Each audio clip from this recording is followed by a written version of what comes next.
முன்னாள் சிறுபான்மை ஆணைய தலைவரும் நாடாளுமன்ற உறுப்பினருமாக இருக்கிற, கிறிஸ்தவத்தை குறித்து பல ஆண்டுகளாய் தன்னுடைய பொறுப்பில் இருந்தாலும் பறைசாட்டி கொண்டிருக்கிற, இன்னமும் பறைசாட்டி கொண்டிருக்கிற நம்முடைய பாசத்துக்குரிய தலைவர் அருமையான பீட்டர் அல்போன்ஸ் அண்ணன் நம்முடைய மத்தியில் இருப்பது பெரிய மகிழ்ச்சி.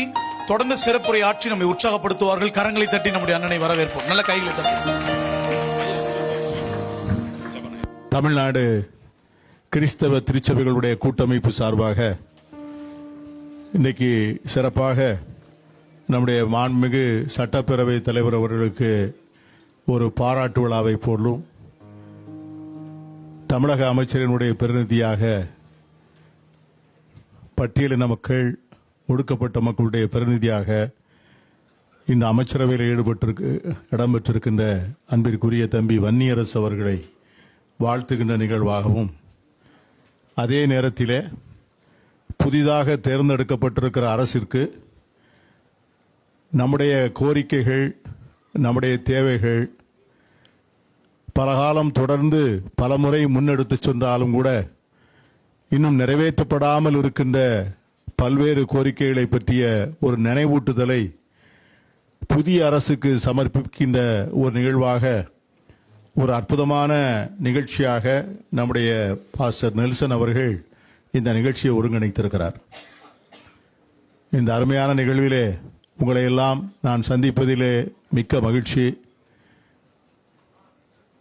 வரக்கூடிய நாட்களிலே இந்திய தேசிய அரசியலையும் தமிழக அரசியலையும் நாம் உற்று பார்த்து வருகின்றோம்.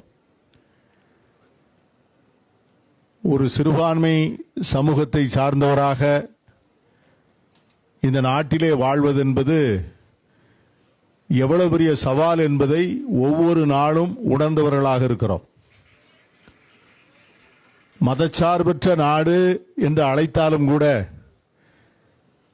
அனைத்து நிகழ்வுகளையும், அனைத்து பிரச்சனைகளையும் மதம் என்கிற கண்ணாடி வழியாகத்தான் பார்க்கின்ற ஒரு சூழ்நிலை இன்று தேச அளவிலே ஒரு நிலைப்படுத்தப்பட்ட ஒன்றாக இருப்பதை பார்க்கிறோம். இன்னைக்கு தென் மாநிலங்களிலே நாம் எல்லோரும் சற்று அமைதியாக இருக்கிறோம். ஆனால் வட மாநிலங்களிலே இன்று நடக்கின்ற நிகழ்வுகளை இந்த ஊடகங்கள் எதுவுமே நம்முடைய கண்களுக்கு கொண்டு வருவதில்லை, வெகுஜனங்களுடைய பார்வைக்கும் அதை கொண்டு வருவதில்லை. ஏனென்றால் அது தேசத்தினுடைய ஒட்டுமொத்த ஊடகங்கள், அது காட்சி ஊடகமாக இருந்தாலும் சரிதான், அச்சு ஊடகமாக இருந்தாலும் சரிதான், அவைகள் அனைத்தையுமே பாசிச மதவாத சக்திகள் தங்களுக்கு வேண்டிய கார்ப்பரேட் முதலாளிகள் மூலமாக கைவசப்படுத்திக் கொண்டு மக்களுக்கு சென்று சேர வேண்டிய செய்திகளை எல்லாம் மிகப்பெரிய இருட்டடிப்பு செய்து வட மாநிலங்களிலே, வடகிழக்கு மாநிலங்களிலே இன்று சிறுபான்மை மக்களுக்கு இழைக்கப்பட்டிருக்கின்ற கொடுமைகளை பற்றிய விவரங்களை எல்லாம் யாருக்கும் சொல்வதில்லை. இடையில கூட வடகிழக்கு மாநிலத்திலே, மணிப்பூரிலே ஒரு பாஸ்டருடைய குடும்பத்தார் ஒரு அருமையான ஒரு ஆடியோ பதிவு செய்து வெளியிட்டிருந்தார். அந்த குடும்பத்தோடு அவர்கள் பதிவு செய்த அந்த ஆடியோ, அதிலே அவர்கள் ஊழியம் செய்வதற்கு மட்டுமல்ல, ஒரு கிறிஸ்தவன் என்கிற அடையாளத்தோடு அந்த மாநிலத்திலே வாழ்வது எவ்வளவு பெரிய உயிருக்கு அச்சுறுத்தலான விஷயம் என்பதையும், தன் குடும்பம் எவ்வளவு பாதுகாப்பற்ற சூழ்நிலையிலே வாழுகிறது என்பதையும் மிக தெளிவாக அதிலே விளக்கியிருந்தார். பல வட மாநிலங்களிலே இப்பொழுது விடுமுறை வந்தது. வழக்கமாக விடுமுறை காலத்திலே இங்கே இருந்து பல இளைஞர்கள், சுவிசேஷகர்கள் வட மாநிலங்களுக்கு சென்று அங்கே போய் நற்செய்தி அறிவித்து விட்டு வருவார்கள். ஆனால் இப்பொழுது அப்படி நற்செய்தி அறிவிக்க செல்கிறவர்களை உடனடியாக கைது செய்து சிறையிலே அடைக்க வேண்டும் என்கிற அந்த உத்தரவு பல வட மாநிலங்களிலே எழுதப்படாத சட்டமாக இன்று நிறைவேற்றப்பட்டு வருகிறது. இந்த சூழ்நிலையில்தான் தமிழகத்திலே ஒரு புதிய ஆட்சி தோன்றியிருக்கிறது.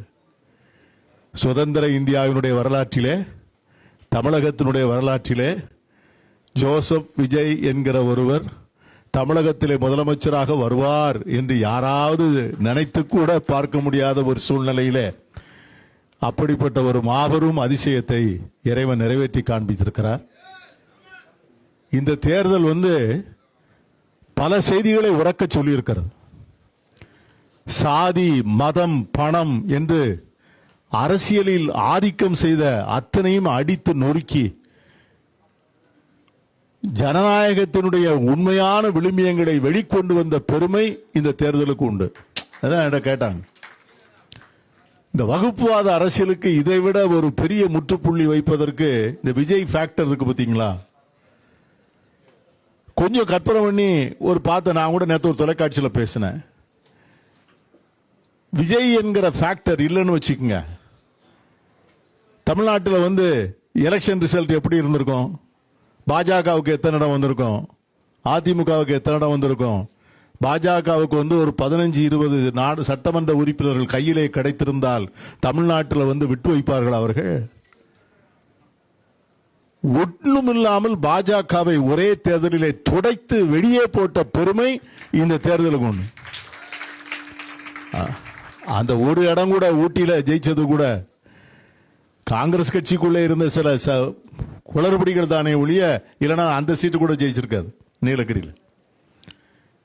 ஆனால் இந்த நாட்டினுடைய பெரும்பான்மையாக இருக்கின்ற மக்கள் அவர்கள் சாதி பார்க்கவில்லை, அவர்கள் மதம் பார்க்கவில்லை, அவர்கள் நல்லதொரு மாற்றம் வேண்டும், அந்த மாற்றத்தை கொண்டு வரக்கூடிய தகுதி இந்த இளைஞருக்கு இருக்கிறது என்கிற நம்பிக்கையோடு அவர்கள் வாக்களித்திருக்கிறார். ஆகவே அப்படிப்பட்ட ஒரு நல்ல காலம், நாம் எல்லோரும் அதை சாட்சியாக பார்க்கக்கூடிய பெரிய பாக்கியத்தை பெற்றிருக்கிறோம். இந்திய அரசியலிலே நம்முடைய பாஸ்டர் அவர்கள் சொன்னது போல ஒரு முழுமையான புரட்சிகரமான மாற்றத்திற்கு இந்திய அரசியல் தயாராகி கொண்டிருக்கிறது. எஸ்டாப்ளிஷ்டு பொலிட்டிக்கல் பார்ட்டிஸ் காலம் காலமாக பல்லாண்டு காலமாக இருந்தவர்கள்.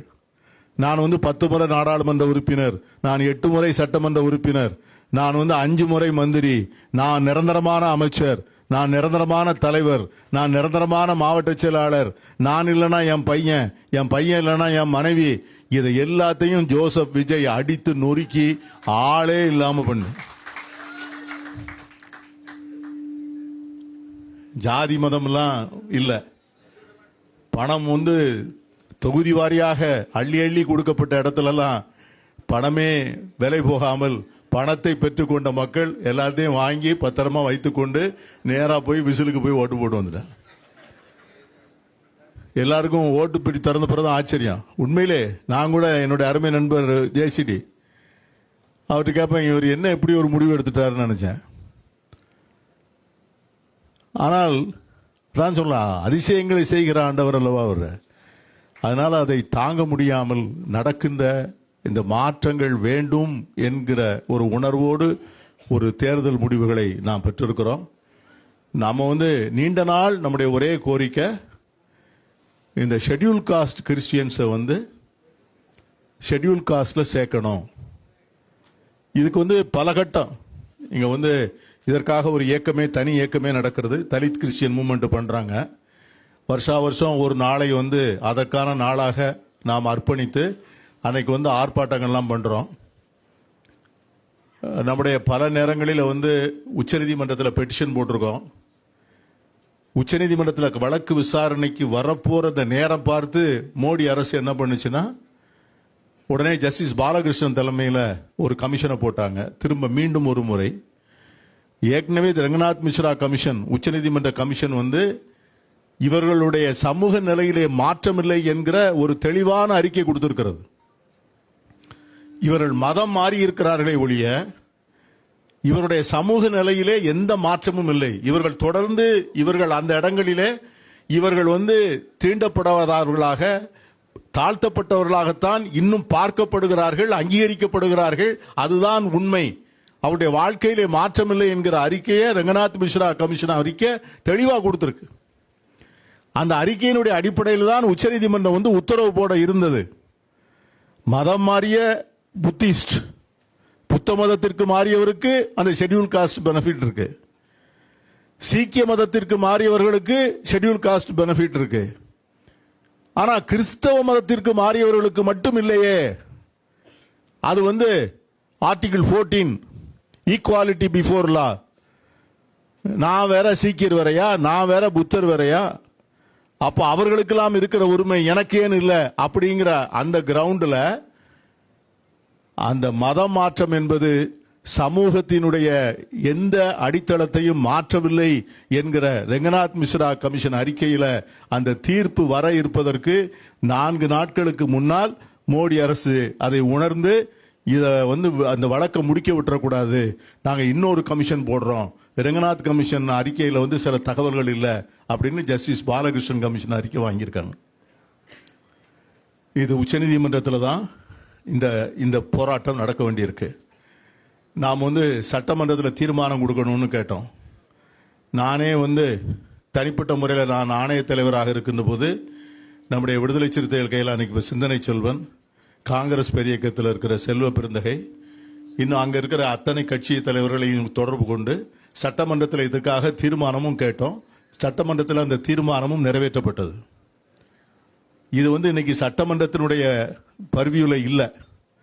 இதை முழுக்க முழுக்க பாராளுமன்றத்தில் மட்டும்தான் இது நிறைவேற்றப்பட வேண்டும்.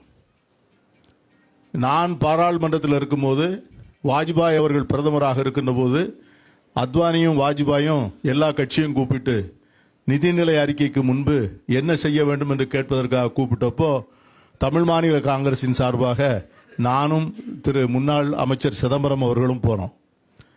என்ன கோரிக்கைகள் என்று கேட்டபோது எல்லாவற்றையும் சொல்லிவிட்டு நான் கடைசியில் சொன்னேன், எங்களுக்கு ஒரு முக்கியமான கோரிக்கை இருக்கிறதுன்னு. வாஜ்பாய் அவர்கள் அமைதியாக தான் இருந்தார். அத்வானி என்னை பார்த்தார், இப்படி வாட் இஸ் இட்னார். நான் சொன்னேன், இந்த converted schedule cost Christians should be considered as scheduled caste Christians சொன்ன உடனே அத்வானி உடனே துள்ளி அந்த உட்கார்ந்திருந்த நாற்காலிலிருந்து எழுந்து நோ அப்படின்னு சொல்லிட்டார். இன்னைக்கு அத்வானி நிலைமையை நம்ம பார்த்துக்கிட்டு தான் இருக்கிறோம்.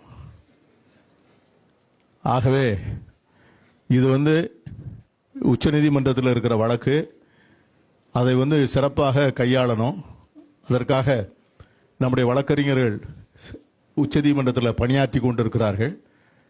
ஒரு ஜான் தயால் என்கிற வழக்கறிஞர் அவர் அதை எடுத்து மிக சிறப்பாக செய்து கொண்டிருக்கிறார். ஆகவே நாம் எதிர்காலத்தில் அதை தொடர்ந்து பரிசீலனை பண்ணுவோம். நம்முடைய முதலமைச்சர்கிட்டையும் பேசி மீண்டும் ஒரு முறை சட்டமன்றத்திலே ஒரு தீர்மானம் கொண்டு வருவது ஒன்றும் சாதாரண ஒரு விஷயம்தான். ஏற்கனவே 7-8 சட்டமன்றங்களில் அந்த தீர்மானங்கள் பாஸ் ஆயிருக்கு. வரக்கூடிய நாட்களுக்காக காத்திருப்போம்.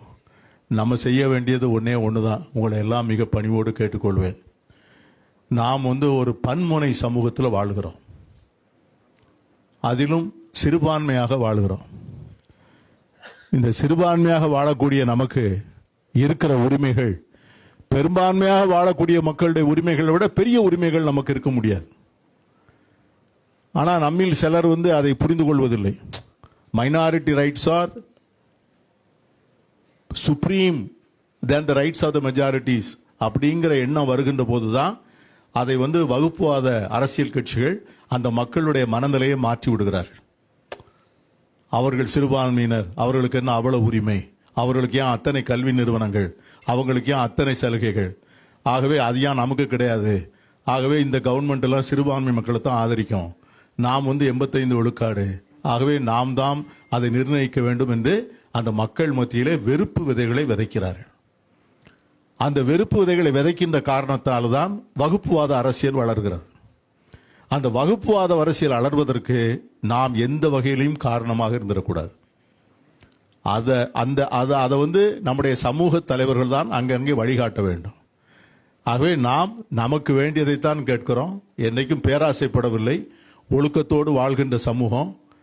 எந்த விதமான சட்டவிரோதத்திற்கும் என்றைக்கும் நாம் துணை போனதில்லை. ஆகவே இந்த சமூகம் கல்வியில் சிறந்த சமூகமாக, எல்லா விதமான மனித மதிப்பீடுகளில் உயர்ந்த சமூகமாக தொடர்ந்து பயணிக்க வேண்டும். அதற்கு இந்த அரசு உதவும்.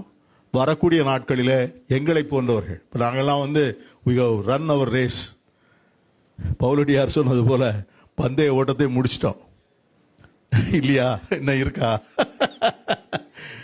அதனால இப்ப நாங்கெல்லாம் வந்து என்ன உதவி செய்யலாம், யாருக்கெல்லாம் செய்யலாம், யாருக்கெல்லாம் வழிகாட்டலாம், அதுதான் இப்ப எங்களுடைய வேலை. ஆகவே எப்பொழுதும் அவைலபிளா இருக்கிறோம். தம்பி நெல்சன் அவர்கள் கடந்த காலத்தில் எங்கெங்க சர்ச்சுக்கு என்ன பிரச்சனைனாலும் உடனே உடியாக வருவார். உடனே கலெக்டரை கூப்பிட்டு பேசியிருக்கோம், எஸ்பியை கூப்பிட்டு பேசியிருக்கோம், அதை பூரா சார்ட் அவுட் பண்ணி கொடுத்துருக்கோம். ஆகவே அந்த பணியை வந்து நம்ம தொடர்ந்து செய்ய முடியும்.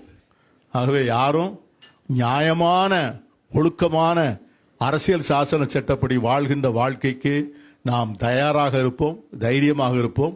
இறைவன் நம்மோடு இருப்பார். உங்கள் எல்லோருக்கும் என்னுடைய அன்பு வாழ்த்துக்கள். நன்றி.